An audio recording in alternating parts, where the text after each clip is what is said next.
all over. Just how honest are you in public if no one has their eyes on you, or at least you think they don't? America's honesty has been put to the test using data gathered from experiments conducted in all 50 states. The company behind Honest Tea set up an unmanned kiosk all across the states. Those kiosks offer drinks for $1 on the honor system. All while secretly recording. Did you pay $1 or are you a liar? A social experiment is actually underway. Our company seeks to have this honest and direct relationship with our natural ingredients. And so we always wanted to test how much does the American consumer embody those same values. Did you get a tea? No, I didn't. I don't have any cash, and I feel guilty not taking it. In some situations, we actually had some people who tried to walk away with a rack of tea just to see what, if anyone would call them out, and no one did. And in some states, your experiment really paid off. Alabama, Hawaii, 100% of the people paid. Isn't that impressive? We track observable characteristics such as male, female, if you have a hat on. Someone put a $5 bill in and all they took was one drink, so they said they were extra honest. There's some beauty of the honor system when it works, it really is. The District of Columbia, they were the lowest. So those politicians in Washington, only 80% of them were honest. To add insult to injury, our office is based very nearby, so I actually took the metro in, and when I got back to the metro, my bike had been stolen. So.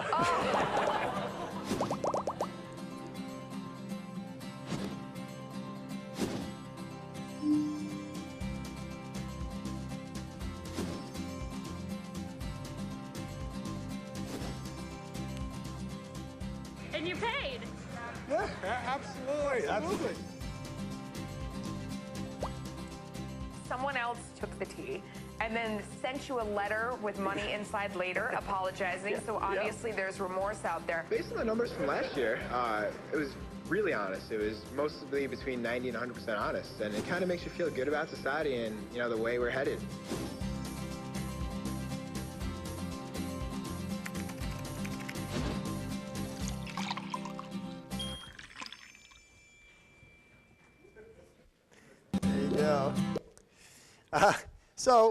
The funny thing about that is we've been doing that experiment. This was the 5th year in a row that we've done it.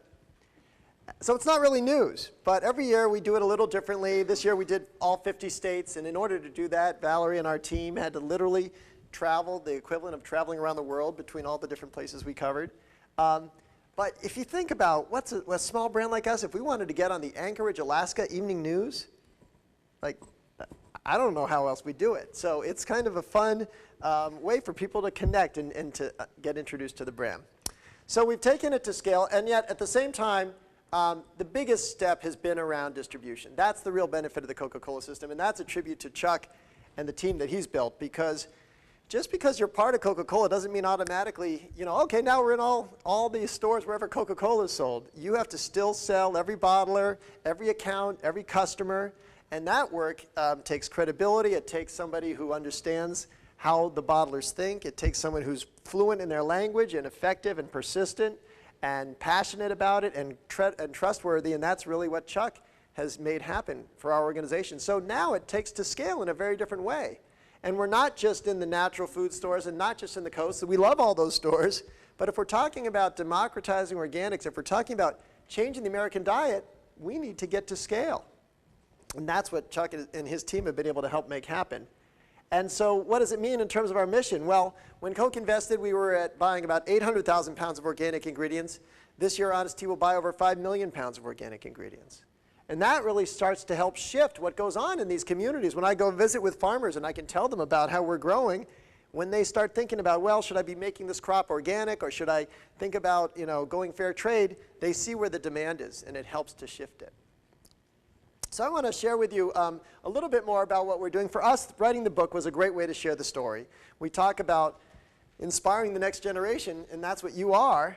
And so the story is a way to make it accessible. My oldest son is dyslexic, and so he always was reading comic books. And during his senior year of high school, he was I guess in his senior slump, he was reading comic books and not doing his homework. And my job was to go upstairs and tell him to do his homework. And so I'd go up there and I'd see him reading the comic books, and my wife would come up and find us both reading comic books together. And I said, wait a minute, if the comic books are this engaging, we've got to find a way to make a business book that can be as engaging and tell a story differently and reach a wider audience. And then I've also been involved with an organic baby food company called Happy Family, and then also a vegetarian protein alternative called Beyond Meat. And then I also co-founded a group called Bethesda Green, which is a local nonprofit in Bethesda where we're based. And among the things we've done is created a green business incubator where 16 other eco-entrepreneurs are launching their business.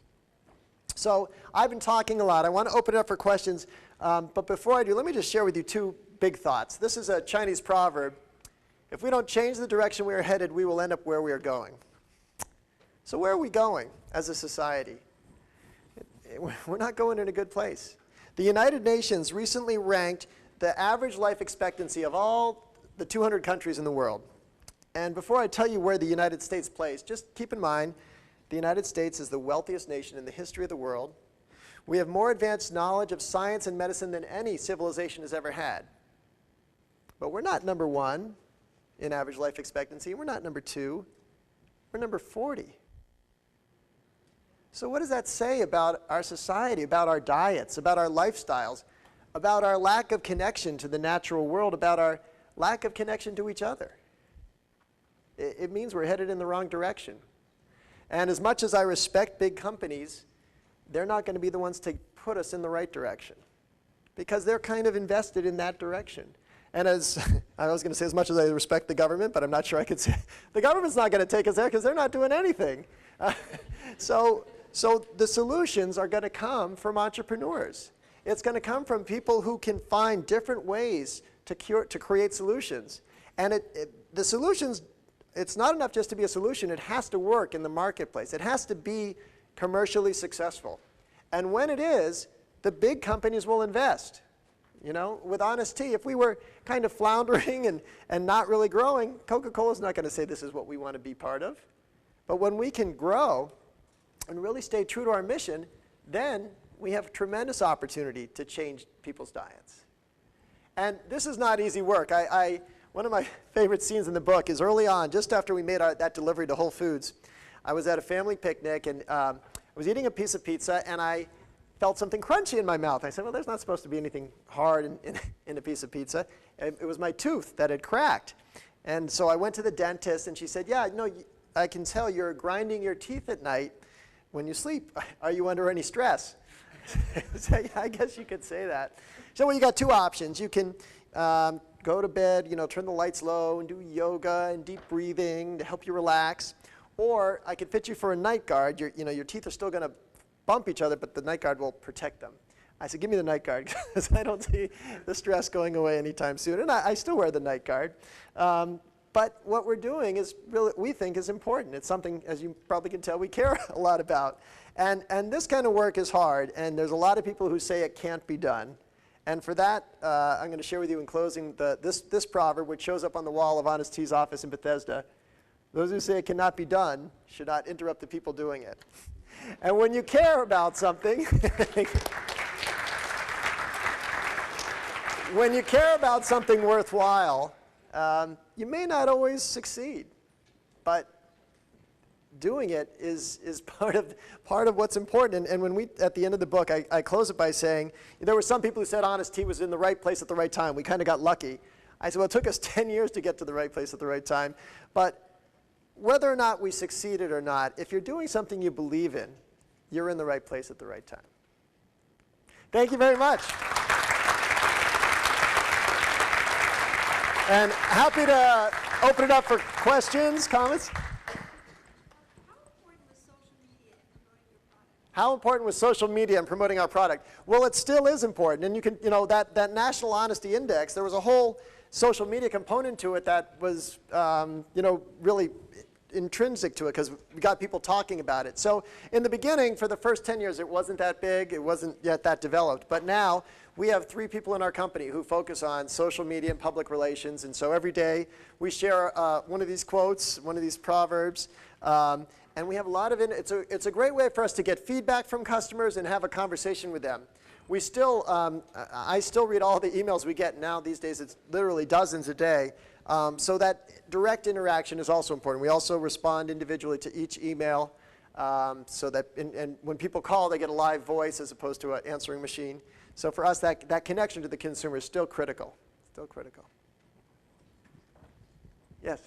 I'm assuming when you first started out, you didn't have marketing budgets. Right. Nearly what you have now. Right. So how did you go about basically marketing your product from the guerrilla phase? Yeah.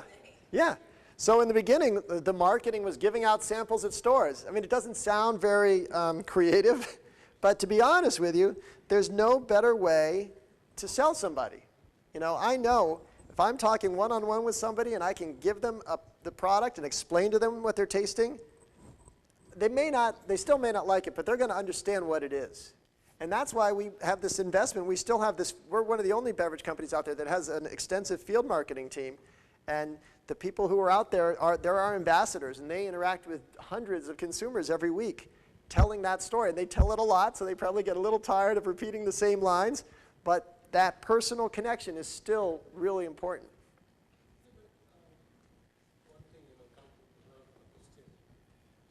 say for example, in a store, one day maybe say like 100 people come. Yeah. More than that. Yeah. You give away a sample like you may not be able to give away a sample for 20 people. Yeah. Yeah. Let's say, so the question was, you could come to a store and you may only get 100 people come and only 20 people buy a sample. But those 20, I know this sounds odd, but the 20 people, if they become consumers, they have a very different level of connection. Versus, let's say I put an ad on the radio, 1,000 people hear it, especially in the beginning, of the let's say 1,000 people hear it, 800 of them don't go to a store where it's sold, because we only had very limited distribution. Of the 800 who were there, of the 200 who go to the store, 100 of them remember the brand, and then, so then you're at 100 and they don't, you know, so versus if you're in the store where the product's sold, you can give them the sample and they can see the product and they can buy it. So it is a very, it costs a lot of money per impression, but the impression is so much more high quality, and if you don't have the distribution to really reach everybody, then it's kind of money you're wasting or not using as effectively. Seth, great presentation. Thank you. I'm just curious, have you or are you using food brokers? Yeah. When we started, our sales team worked heavily with, especially the natural foods channel. And we still use food brokers. These are folks who are basically extensions of our sales force. We pay them a 5% commission, and then they go to natural foods, primarily natural food stores, and they help get the shelves set and make sure that our product is carried. So for us, it is important. It's not as important now because we still have this, we have the Coke salespeople out there, but for a lot of the natural foods accounts, we still work with brokers. How did you make the transition from working in the business to working on the business? I think I still work in the business. The question was, how do I make the transition from working in the business to working on the business? Well, when I started, I literally did everything. I was the accountant, the label purchaser, the tea purchaser, the head of operations. And so over time, I hired other people to do it. But I'm still very engaged in the direct management of the business. So we've hired great people, people who have more knowledge than I do about their field. But for me, it's important to still feel closely connected to the business. So, for example, I know how much product we sold today. We actually sold over $1 million today. We have a gong in Bethesda, and we ring it if we have a $1 million sales day. So to me, it's very important to still be very close to the business. So Seth, on the pitch slide, you saw Coke wanting to be more like you guys. Right. 5 years or 7 years later, how have you influenced Coke? Yeah. Well, there's a few different ways. So certainly one way is just the fact that 5 years ago, Coca-Cola didn't have any organic products, any fair trade products, or any low sugar products. Today, they're selling hundreds of millions of units of it. Their bottling plants are now certified organic, whereas they weren't before. So those are the most obvious ways. But beyond that, you know, when we have a national recycling campaign, it's something that they also get to participate in.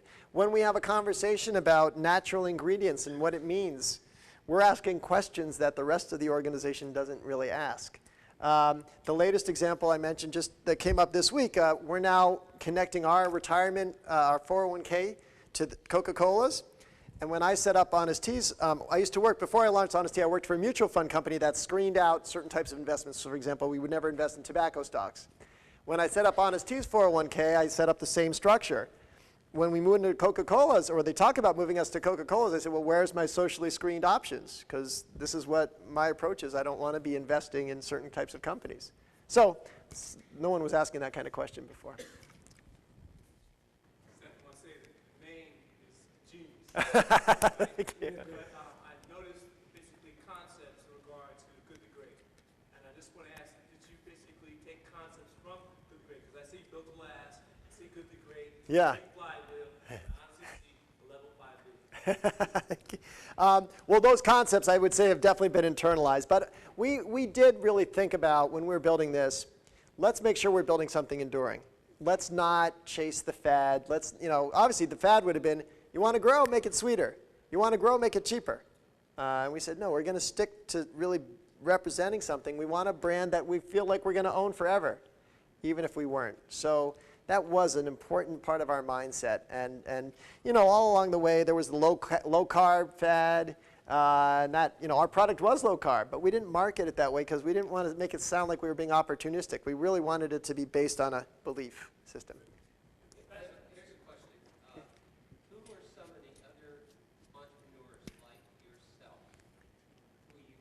Yeah.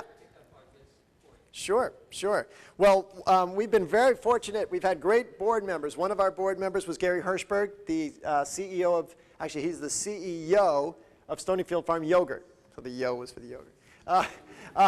And he's been a great mentor and close friend. But I didn't know him before I launched the business. Another wonderful board member we had was Jeff Swartz, the president and CEO of Timberland, the footwear and apparel company. Got my Timberland shoes on.